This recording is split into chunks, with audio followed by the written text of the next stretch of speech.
नमस्कार दोस्तों, आपका बहुत बहुत स्वागत है आपके अपने YouTube चैनल राउट एग्जाम रेस पे। दोस्तों, आज की इस वीडियो में आप लोग के लिए जीके के टॉप 30 क्वेश्चंस को लेकर आ रखा हूं, जो कि आप लोग के आरआरबी एनटीपीसी तथा ग्रुप डी के लिए काफ़ी इंपॉर्टेंट है। दोस्तों, इस वीडियो में मैंने इंपॉर्टेंट क्वेश्चन को इंक्लूड कर रखा है, जो कि आप लोग के रेलवे परीक्षा के लिए काफ़ी हेल्पफुल साबित होंगे। दोस्तों, इससे पहले अगर आपने चैनल को सब्सक्राइब नहीं किया तो चैनल सब्सक्राइब कर लें और साइड में दिख रहे बेल आइकन पर प्रेस करना बिल्कुल भी ना भूलें, ताकि आने वाली वीडियो नोटिफिकेशन आप सबसे पहले पहुँच सके। तो चलिए फ्रेंड्स, ज़्यादा टाइम वेस्ट ना कर चलते हैं क्वेश्चंस की ओर और देखते हैं आज के इंपॉर्टेंट क्वेश्चंस क्या हैं।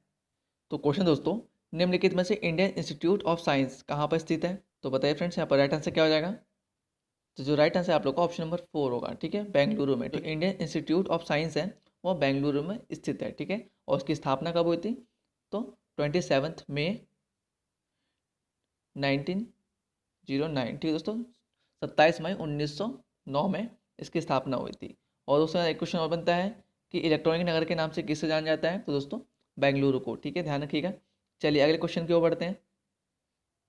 तो क्वेश्चन दोस्तों, संयुक्त राज्य अमेरिका में सिलिकॉन वैली कहाँ अवस्थित है? तो बताइए फ्रेंड्स, इंपॉर्टेंट क्वेश्चन है। कहाँ पर स्थित है दोस्तों सिलिकॉन वैली संयुक्त राज्य अमेरिका के अंतर्गत? तो यहाँ पर जो राइट आंसर होगा आप लोग का ऑप्शन नंबर 2 होगा, कैलिफोर्निया में। ठीक है दोस्तों, जो सिलिकॉन वैली है वो उत्तरी कैलिफोर्निया के सैन फ्रांसिस्को खाड़ी क्षेत्र का दक्षिणी भाग है। ठीक है दोस्तों, तो ध्यान रखिएगा आप लोग। चलिए अगले क्वेश्चन की ओर बढ़ते हैं। तो क्वेश्चन है, कोपा अमेरिका कप किस खेल से संबंधित है? तो बताइए फ्रेंड्स, यहाँ पर राइट आंसर क्या हो जाएगा? जो कोपा अमेरिका कप है वो किस खेल से संबंधित है? तो ये संबंधित है दोस्तों ऑप्शन नंबर 2, फुटबॉल से। ठीक है, चलिए अगले क्वेश्चन की ओर बढ़ते हैं। हमारा नेक्स्ट क्वेश्चन क्या है? तो क्वेश्चन है, ग्रेट आर्टेजियन बेसिन किस देश में अवस्थित है? तो बताइए फ्रेंड्स, यहाँ पर जो राइट आंसर है वो क्या हो जाएगा? किस देश में स्थित है दोस्तों ग्रेट आर्टेजियन बेसिन? तो ऑप्शन नंबर 2 बिल्कुल सही होगा, ऑस्ट्रेलिया में। ठीक है दोस्तों, यहाँ पर जो ग्रेट आर्टिजियन बेसिन है वो ऑस्ट्रेलिया के आंतरिक भाग में ताजे पानी का एकमात्र प्रचुर स्रोत है। तो ध्यान रखिएगा। चलिए अगले क्वेश्चन की ओर बढ़ते हैं। हमारा नेक्स्ट क्वेश्चन क्या है? दोस्तों, question exam point of view से काफ़ी इंपॉर्टेंट है, इसलिए आपने क्वेश्चन को ध्यान से पढ़िएगा। तो क्वेश्चन है, दिल्ली के पुराने किले के अंदर किसने किला ए कुहान नामक मस्जिद का निर्माण करवाया? तो बताइए फ्रेंड्स, दिए गए ऑप्शन में से राइट आंसर क्या हो जाएगा? किसने दिल्ली के पुराने किले के अंदर किला ए कुहान नाम से मस्जिद का निर्माण करवाया है? तो जो राइट आंसर होगा आप लोग का ऑप्शन नंबर 1, शेर शाह ने। ठीक है दोस्तों, जो शेर शाह सूरी हैं उसने किला ए कुहान का निर्माण करवाया था। चलिए अगले क्वेश्चन की ओर बढ़ते हैं। और दोस्तों, जो इसका निर्माण कब करवाया था? 1542 ईस्वी में। ठीक है, ध्यान रखिएगा। चलिए अगले क्वेश्चन की ओर बढ़ते हैं। हमारा अगला क्वेश्चन क्या है? तो क्वेश्चन अगला, दास प्रथा के उन्मूलन से संबद्ध गवर्नर जनरल कौन थे? तो बताइए यहाँ पर जो राइट आंसर है वो क्या हो जाएगा? इंपॉर्टेंट क्वेश्चन है। तो यहाँ पर जो राइट आंसर है आप लोग का ऑप्शन नंबर 2 होगा, एलन ब्रो। ठीक है दोस्तों, जो एलन ब्रो हैं वह दास प्रथा के उन्मूलन से संबद्ध गवर्नर जनरल थे। और दोस्तों, जो एलन ब्रो थे वह 1842 से 1844 तक गवर्नर रहे थे। तो ध्यान रखिएगा। चलिए अगले क्वेश्चन की ओर बढ़ते हैं। हमारा नेक्स्ट क्वेश्चन क्या है? तो क्वेश्चन है, निम्नलिखित में से अंतर्राष्ट्रीय न्यायालय कहाँ स्थित है? दोस्तों, मोस्ट इंपॉर्टेंट क्वेश्चन है, इसको नोट कर लीजिएगा आप लोग। तो बताइए, अंतर्राष्ट्रीय न्यायालय कहाँ पर स्थित है? तो जो यहाँ राइट आंसर होगा आप लोग का ऑप्शन नंबर 4, हेग में। ठीक है दोस्तों, नीदरलैंड के हेग में दोस्तों अंतर्राष्ट्रीय न्यायालय स्थित है। और दोस्तों, इसकी स्थापना कब हुई थी? तो जून 1945 में। ठीक है दोस्तों, जून 1945 में इसकी स्थापना हुई थी। तो ध्यान रखिएगा। चलिए अगले क्वेश्चन की ओर बढ़ते हैं। हमारा अगला क्वेश्चन क्या है? तो क्वेश्चन दोस्तों, केंद्र सरकार के राजस्व का मुख्य स्रोत क्या है? तो बताए फ्रेंड्स, यहाँ पर राइट आंसर क्या हो जाएगा? जो केंद्र सरकार है उसके राजस्व, उसके रेवेन्यू का मेन सोर्स क्या है?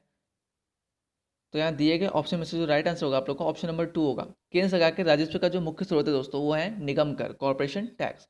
और दोस्तों, इसमें ही केंद्र सरकार को सर्वाधिक राजस्व प्राप्त होता है। ठीक है, ध्यान रखिएगा। चलिए अगले क्वेश्चन की ओर बढ़ते हैं। हमारा नेक्स्ट क्वेश्चन क्या है? तो क्वेश्चन है, भारत के उत्तरी छोर और दक्षिणी छोर के बीच की दूरी कितनी अनुमानित है? तो बताइए फ्रेंड्स, यहाँ पर जो राइट आंसर है वो क्या हो जाएगा? जो भारत है, भारत के उत्तरी छोर और दक्षिणी छोर के बीच की जो दूरी है वो कितनी है? तो वह दोस्तों लगभग 3200 किलोमीटर। ठीक है, ध्यान रखिएगा। चलिए अगले क्वेश्चन की ओर बढ़ते हैं। दोस्तों, अगर आप लोग को वीडियो ज़रा से भी हेल्पफुल लगे तो वीडियो को लाइक कर दीजिएगा और वीडियो को शेयर करना बिल्कुल भी ना भूलें, ताकि और भी स्टूडेंट तक की वीडियो पहुंच सके, उनकी भी तैयारी हो सके। तो क्वेश्चन है, निम्नलिखित में से कौन सा युग्म सही सुमेलित नहीं है? तो दोस्तों, यहाँ पर हमें बताना है दिए गए ऑप्शन में से कि कौन सा युग्म सही सुमेलित नहीं है करेक्टली मैच नहीं है। तो यहाँ पर जो राइट आंसर होगा आप लोग का ऑप्शन नंबर 2 होगा। ठीक है दोस्तों, यहाँ जो तमिलनाडु है उसका एक जिला है दोस्तों मदुरै है। ठीक है, यहाँ पर जो हरिद्वार है वो उत्तरांचल का एक जिला है। ठीक है, राजस्थान का एक जिला कौन है, अलवर है। लेकिन दोस्तों जो यहाँ पर झांसी है यह मध्य प्रदेश का कोई जिला नहीं है। ठीक है, जो झांसी दोस्तों उत्तर प्रदेश का एक जिला है। ठीक है, तो ये ध्यान रखिएगा आप लोग, यहाँ पर जो सम्मिलित नहीं हो जाएगा वो है ऑप्शन नंबर 2 है। ठीक है, चलिए अगले क्वेश्चन की ओर बढ़ते हैं। तो क्वेश्चन दोस्तों, म्यांमार को किस रूप में जाना जाता है। तो बताइए फ्रेंड्स, यहाँ पर राइट आंसर क्या हो जाएगा, किस रूप में म्यांमार को जाना जाता है।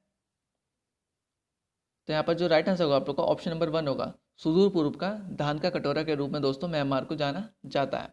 चलिए अगले क्वेश्चन की ओर बढ़ते हैं। हमारा नेक्स्ट क्वेश्चन क्या है, तो क्वेश्चन है वेयर आर्ट थाउ किस कलाकार की जीवनी है।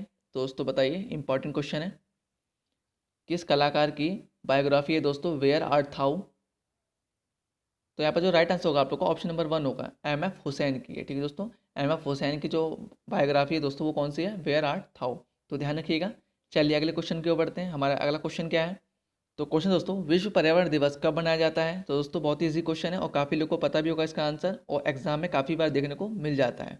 इसका जो राइट आंसर है आप लोग का ऑप्शन नंबर 1 होगा, 5 जून को। ठीक है दोस्तों, विश्व पर्यावरण दिवस 5 जून को मनाया जाता है। और दोस्तों जो यहाँ पर क्वेश्चन बनता है कि पहली बार पर्यावरण दिवस कब मनाया गया था, दोस्तों 5 जून 1974 में। ठीक है दोस्तों, 1974 में पहली बार पर्यावरण दिवस मनाया गया था।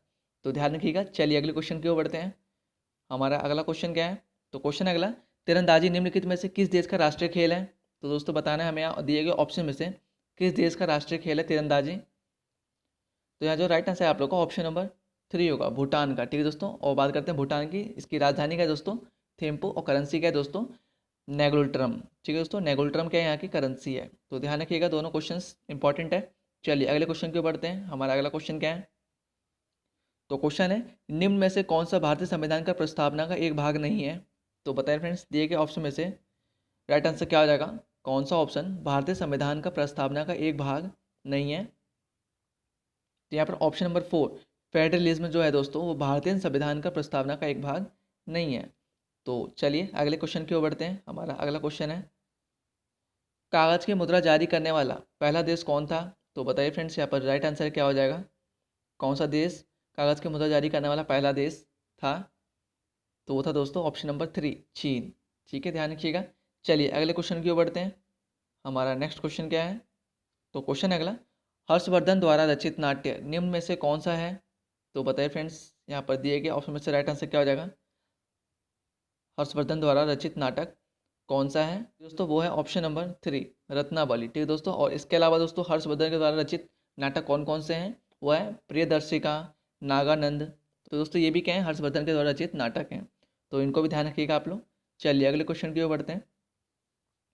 तो क्वेश्चन है अगला हमारा, सन 1210 में कुतुबुद्दीन ऐबक के पश्चात दिल्ली का सुल्तान कौन बना था। तो बताइए फ्रेंड्स, यहाँ पर राइट आंसर क्या हो जाएगा, इंपॉर्टेंट क्वेश्चन है। सन 1210 में कुतुबुद्दीन ऐबक के पश्चात दिल्ली का सुल्तान कौन बना था।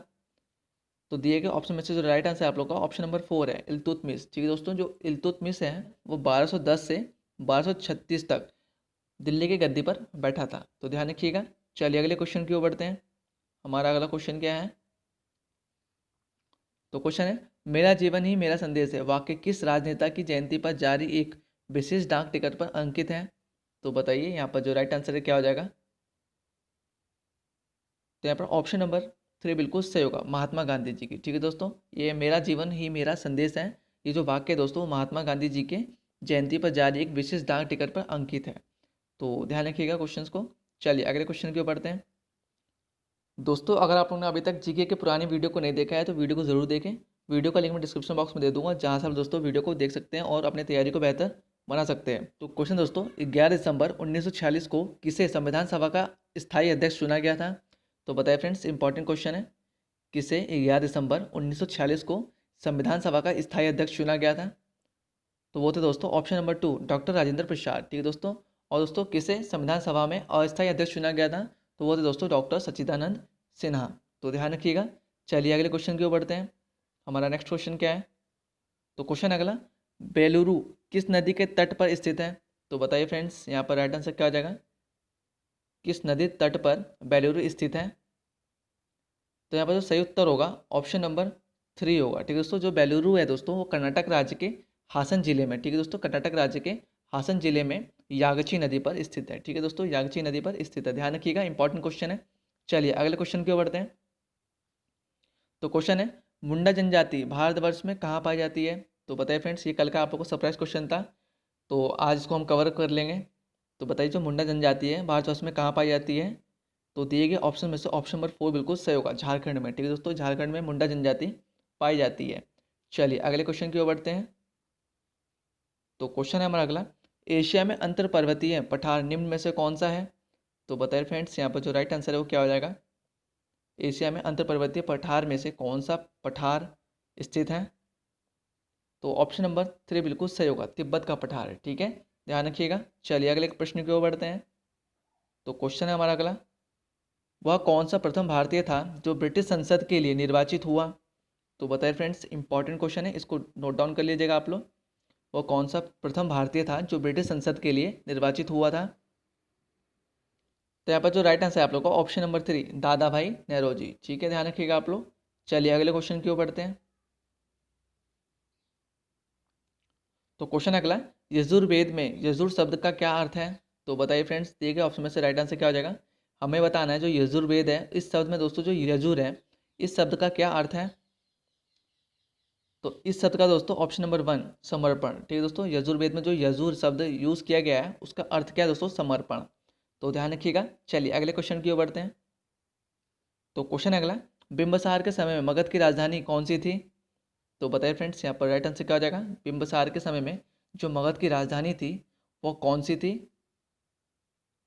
तो यहाँ पर दिए गए ऑप्शन में से जो राइट आंसर होगा आप लोग को ऑप्शन नंबर 1 होगा, राजगृह, ठीक है दोस्तों, जो कि दोस्तों गिरिव रिज के नाम से भी जाना जाता है। और दोस्तों यहाँ पर जो क्वेश्चन बनता है कि हर एक वंश का संस्थापक कौन है, वो है बिंबसार, ठीक है, ध्यान रखिएगा। चलिए अगले क्वेश्चन की ओर बढ़ते हैं। हमारा नेक्स्ट क्वेश्चन क्या है?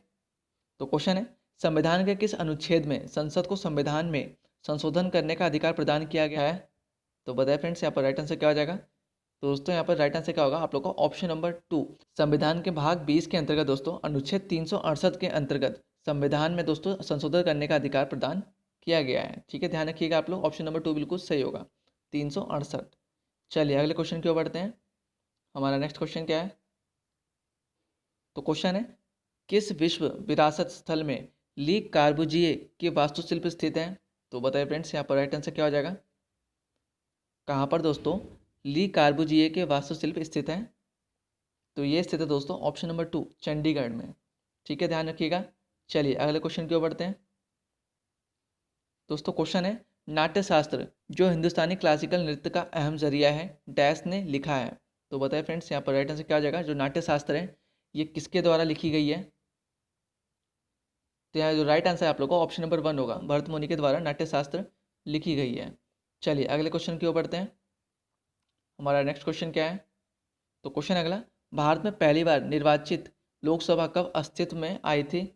तो बताइए फ्रेंड्स, यहाँ पर राइट आंसर क्या हो जाएगा? इंपॉर्टेंट क्वेश्चन है, भारत में पहली बार निर्वाचित लोकसभा कब अस्तित्व में आई थी? तो यहाँ पर जो राइट आंसर आप लोग को ऑप्शन नंबर 2 होगा, अप्रैल 1952 में, ठीक है दोस्तों, जो भारतीय संविधान है दोस्तों वो 26 जनवरी 1950 को लागू हुआ था, ठीक है दोस्तों, इसी के अधीन 1951 से 1952 के बीच में शीतकालीन में पहला चुनाव संपन्न हुआ था, ठीक है दोस्तों। और यहाँ भारत का जो पहला निर्वाचन लोकसभा कब अस्तित्व में आया था दोस्तों? तो अप्रैल 1952 में आया था, ठीक है, ध्यान रखिएगा। चलिए अगले क्वेश्चन की ओर बढ़ते हैं, जो कि आप लोगों का सरप्राइज क्वेश्चन है और लास्ट क्वेश्चन है। तो क्वेश्चन दोस्तों, वित्त आयोग की स्थापना किसके द्वारा होती है? तो दोस्तों ये आप लोगों का सरप्राइज क्वेश्चन, जिसका आंसर आप लोग मुझे कमेंट बॉक्स में जरूर दीजिएगा। तो दोस्तों ये थे आप लोग के आज के टॉप जीके के 30 क्वेश्चन, जो कि रेलवे परीक्षा के लिए काफ़ी इंपॉर्टेंट है। तो दोस्तों मैं आशा करता हूँ कि आप लोग को आज की वीडियो पसंद आई होगी। अगर पसंद आए तो वीडियो को लाइक कर दीजिएगा और वीडियो को ज़्यादा से शेयर करें, ताकि और भी स्टूडेंट तक की वीडियो पहुँच सके, उनकी भी तैयारी हो सके। दोस्तों मिलते हैं अगली वीडियो में कुछ नए महत्वपूर्ण प्रश्न के साथ, तब तक के लिए bye bye, take care, Vande Mataram.